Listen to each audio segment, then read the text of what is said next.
नमस्कार, आप दुनिया की फटाफट बुलेटिन में आप सभी का स्वागत है और नजर डालेंगे आज की खास खबरों पर। इजरायली सेना ने कहा गाजा के अस्पताल पर हमले के पीछे उसका हाथ होने का आरोप झूठा और निराधार है। फलस्तीन इस्लामिक जिहाद नाम के संगठन को बताया जिम्मेदार, सबूत के तौर पर एक ऑडियो भी जारी किया। इजराइल हमास जंग के बीच अमेरिकी राष्ट्रपति जो बाइडेन पहुंचे इजराइल। बोले बाइडेन, इजराइल के साथ चट्टान की तरह खड़ा है अमेरिका। गाजा अस्पताल पर हमले पर इजराइल को दी क्लीन चिट। यूक्रेन के साथ युद्ध लड़ रहे रूसी राष्ट्रपति पुतिन ने कहा अस्पताल पर बमबारी एक भयानक तबाही थी। कहा हमास और इजराइल के बीच लड़ाई खत्म होनी चाहिए।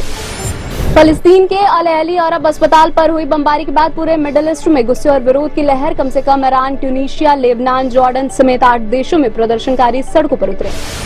फलस्तीनी स्वास्थ्य मंत्री ने कहा 7 अक्टूबर से अब तक गाजा में मारे गए लोगों की संख्या बढ़कर 3,300 हुई। 13,000 से ज्यादा लोग हुए हैं घायल। गाजा पट्टी में अस्पताल पर घातक हमले के बाद इजराइल को जवाबी हमलों का डर। इजराइल ने अपने नागरिकों को तुरंत टर्की छोड़ने के लिए कहा। पाकिस्तान में नरसुल्ला के साथ रह रही राजस्थान की अंजू अब भारत लौटेगी। कहा वह बच्चों के लिए लौट रही है भारत, पति के साथ अब उसका कोई रिश्ता नहीं। केंद्र सरकार का किसानों को तोहफा। केंद्रीय मंत्री अनुराग ठाकुर ने कहा केंद्र सरकार ने गेहूं और सरसों समेत 6 फसलों को एमएसपी को बढ़ाने का फैसला किया। गेहूं का न्यूनतम समर्थन मूल्य 150 रुपए प्रति क्विंटल तक बढ़ाया। केंद्रीय मंत्रिमंडल ने बुधवार को केंद्र सरकार के कर्मचारियों एवं पेंशन भोगियों को महंगाई भत्ते में 4% की बढ़ोतरी की। इस फैसले से 48.67 लाख कर्मचारियों और 67.95 लाख पेंशन धारकों को होगा लाभ।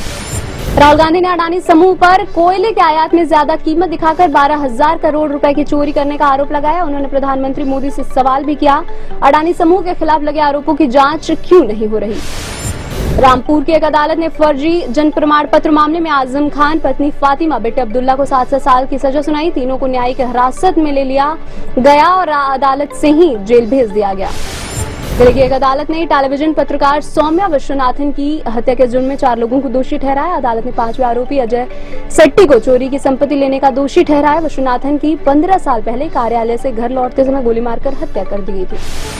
असम के मुख्यमंत्री हिमंता बिस्वा शर्मा ने वंशवाद की राजनीति पर कांग्रेस नेता राहुल गांधी पर साधा निशाना। राहुल को बताया अनपढ़ बच्चा, कहा उन्हें राजनीति का कोई ज्ञान नहीं। भारत की सबसे तेज महिला धावक द्युति चंद ने कहा समलैंगिक विवाह एक दिन भारत में वास्तविकता बनेगा। बोली द्युति, सुप्रीम कोर्ट ने समलैंगिक व्यक्तियों को एक साथ रहने से नहीं रोका है।